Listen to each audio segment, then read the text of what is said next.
हमने तो Xi Jinping को भी, आनंद दादा वापस आ गए, आनंद दादा coming back to you know, Anand दादा एंड सतीश जी, हमने तो शी जिनपिंग को भी झूला झुलाया था। हमने तो सबके साथ, और जब प्रधानमंत्री मोदी 2014 में पहली बार किसी अमेरिकी राष्ट्रपति का उन्होंने वेलकम किया, तो वो डोनाल्ड ट्रंप नहीं, ही वाज बराक ओबामा। और वो तो पंकज जी के बड़े चहीते हैं, आपके भी हो सकते हैं, but that is not the point. मेरा पॉइंट ये है कि अगर अमेरिका का राष्ट्रपति भारत आ रहा है, या अगर अमेरिका का राष्ट्रपति किसी भी और देश में आ रहा है, तो उसको उसके पर्सनल कैपेसिटी में नहीं, अमेरिका का राष्ट्रपति। और कौन देश नहीं चाहेगा, भारत नहीं चाहेगा क्या कि चाइना और पाकिस्तान को उनके स्तर पे रखने के लिए, चाइना को काउंटर करने के लिए, रशिया तो है ही हमारे साथ, अमेरिका भी आ जाए। हमने तो चीन को भी समझाने की कोशिश की थी कि वी वांट पीस। हमने उनके लिए रेड नहीं, double red carpet roll out किया था। वो तो चाइना है कि मानता नहीं, तो हमने कहा ठीक है, फिर देखो जो होगा। लेकिन ये Nobel peace prize, Satish ji आपके पास इतना एक्सपीरियंस है, और फिर आनंद दादा आ रहा हूं, ये नोबेल पीस प्राइज ये इतना इंपॉर्टेंट हो गया कि अमेरिका का राष्ट्रपति पाकिस्तान के आर्मी चीफ से कहलवा रहा है नोबेल पीस प्राइज। सतीश दादा मैं यही कह रहा हूं, मैं तो यही कह रहा हूं, आपके ही चैनल पे बोला था कि ये प्रॉपर्टी डीलर है, और प्रॉपर्टी में नोबेल भी आता है। हम लोग तो जिस तरह के मानसिकता से भारत में अंधभक्ति करते हैं, हो सकता है हम लोग दिखाने के लिए भी अंधभक्ति करते हो, तो हमको तो लगता है कि खाली भारत रत्न ट्रंप को नहीं दिया, बस यही एक कमी रह गई पहले। और अब हो सकता है हमें ऑल्टरनेटिव नोबेल के बारे में भी सोचना चाहिए। हम तो ये कह रहे हैं कि जो 15-17 बार ये दावा करता हो कि हमने रुकवा दिया, और एक टेररिस्ट के साथ लंच करता है, और एक कहता है न्यूक्लियर टेररिस्ट, उसको मारने जाता है। भाई अगर वो सच में वो शांति करा देता है पूरे दुनिया में, तो हमें क्या आपत्ति रहेगी कि उसको नोबेल मिल जाए, एक आध दो लोगों को और मिल जाए, करा तो दे। लेकिन क्या है कि अमेरिका का इज्जत घटना ट्रंप के नेतृत्व में, मागा अब मागा के समय में अमेरिका की फजीहत ऐसी हो रही है जो हम समझते हैं भारत के लिए खतरा है। मैं अब बता रहा हूँ ये खतरा है। तो भाई झूला आप झूलाएं, कुछ भी झूलाएं, हम कम से कम आसमान में झूले नहीं। तो जो जैसा है उसी से करे, उसका इलाज उसी से। अगर मान लीजिए हमें ट्रंप ने फ़ायदा पहुंचाया हो, या अभी भी फ़ायदा पहुंचाता हो, तो हमें क्या दिक्कत है, जब जैसा तब तैसा रहो। लेकिन ये नहीं कि पहले आंख बंद करो और फिर कहो कि भाई आप सब लोग भक्ति में जुट जाओ, ये नहीं चलता है।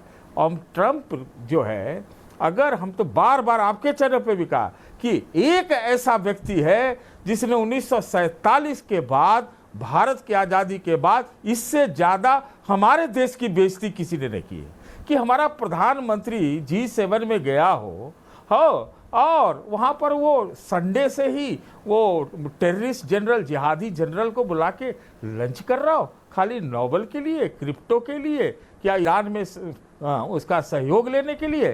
कैसा दोस्त निकला यार, इससे तो बढ़िया दुश्मन है। इससे तो बढ़िया है कि 2 बार आप जिनपिंग को ही आप झूला दीजिए। लेकिन ये आदमी तो हमारे लिए बहुत ज़्यादा खतरनाक साबित हो रहा है। हम चाहते हैं मजबूत अमेरिका, क्योंकि हमें तो कभी कभी लगता है डर कि भाई ये आदमी कहीं डेमोक्रेटिक हिटलर साबित ना हो जाए। आप समझ लीजिए मैं कैसा बोल रहा हूँ। ये विध्वंस की स्थिति में हो गया है, अमेरिका की हालत खराब है। 37 ट्रिलियन डॉलर कितना है वो उसका कर्जा हो रहा है। कहता है इंडस्ट्री लाएगा, अरे कौन सी इंडस्ट्री लाएगा, जो है वो भी बर्बाद हो गया है। आज अमेरिका की अमरीकी जाने, देखिए भैया, देखिए सतीश जी, अमेरिका की तो अमरीकी जाने, अनंत विजय जी हमें तो अपना देखना है।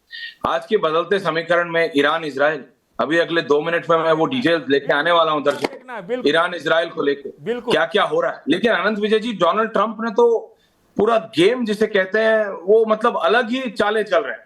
वो रूल बुक क्या, उन्होंने पूरी बुक ही बदल दी। आनंद दादा देखिए, जब अभी हर्षवर्धन जी ने एक अलग वर्ग की चर्चा की, उसको भक्त नहीं, हर्षवर्धन जी कहते हैं। और जो कम भक्त लोग होते हैं, वो कम भक्तों को बड़ी दिक्कत होती है अगर इस प्रकार की चीजें होती हैं। तो कृपया उस वर्ग को कम भक्त कहा करें, अंधभक्त ना भी कहें। अंधभक्तों के सामने एक कम भक्त समुदाय होता है। तो अगर कम भक्त को आप ठीक से नहीं बोलेंगे तो कम भक्त हो जाएगा, तो आप ठीक से बोलिएगा कम भक्त की तरह।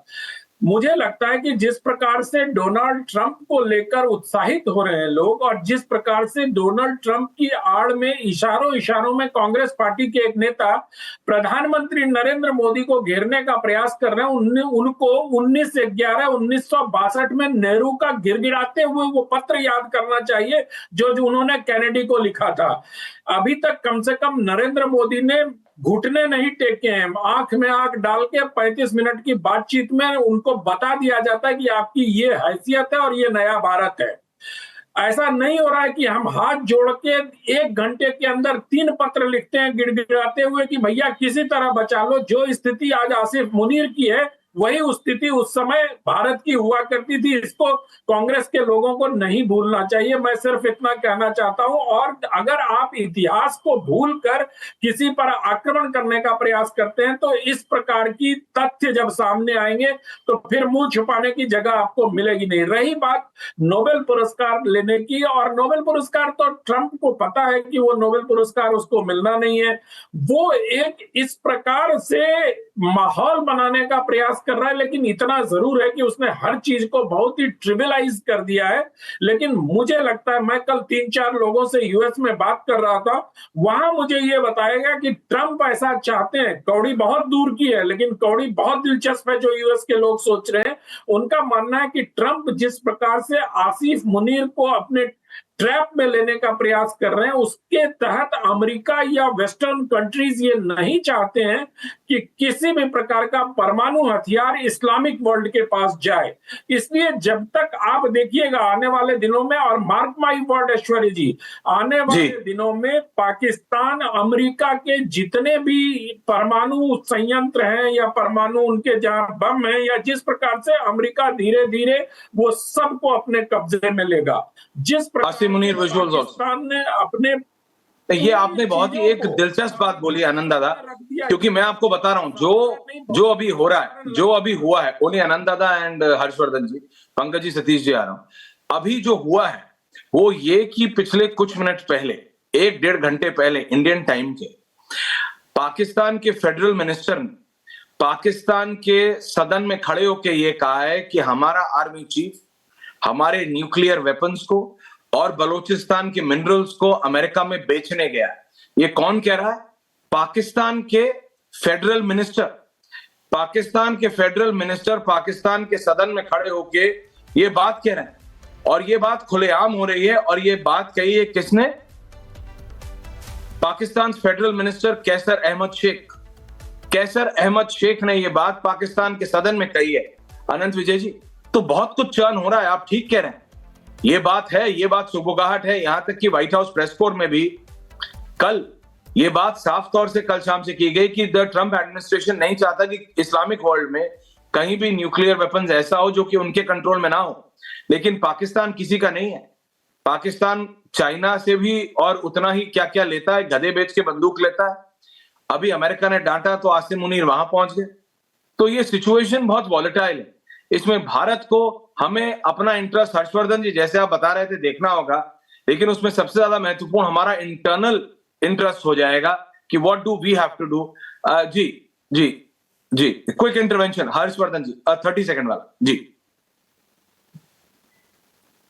नहीं, देखिए, मुझे लगता है कि ये तो कोई, जो अनंत जी ने कहा वो बड़ा रोचक है, और उसको यूं भी देख सकते हैं कि जिस नूर खान एयरबेस के तबाह होने की बात की जा रही है उस पर कहा जाता है, ऐसी ढेर सारी रिपोर्ट्स आई कि अमेरिका का उस पर कब्जा था, उस कब्जे के बावजूद वहां पर इस तरह की स्थितियां हुई, उससे भी डोनाल्ड ट्रंप को बहुत एक तरह से कहेंगे झटका लगा, बेचैनी हुई। तो ये बिल्कुल ठीक कह रहे हैं आनंद जी, जो कह रहे हैं उसको अगर देखें तो ये एक्सटेंशन ही दिखता है जो कुछ घटनाक्रम होता रहा। लेकिन मुझे बड़ी स्पष्टता से दिखता है, सोनिया जी भले गाजा पर और ईरान पर लेख लिखें, भले ही वो बांग्लादेशी हिंदुओं पर न लिखें, भले ही पहलगाम पर कोई लेख न लिखें, लेकिन देश के लोगों को बहुत अच्छे से स्थिति पता है। मेरी चिंता बस इतनी है कि भारत के लोकतंत्र में विपक्ष की महत्वपूर्ण भूमिका होती रही है, लेकिन राहुल कांग्रेस के दौर में वो भूमिका विपक्ष नहीं निभा पा रहा है, वो ही नहीं निभा पा रहा है, और ये बात साफ है।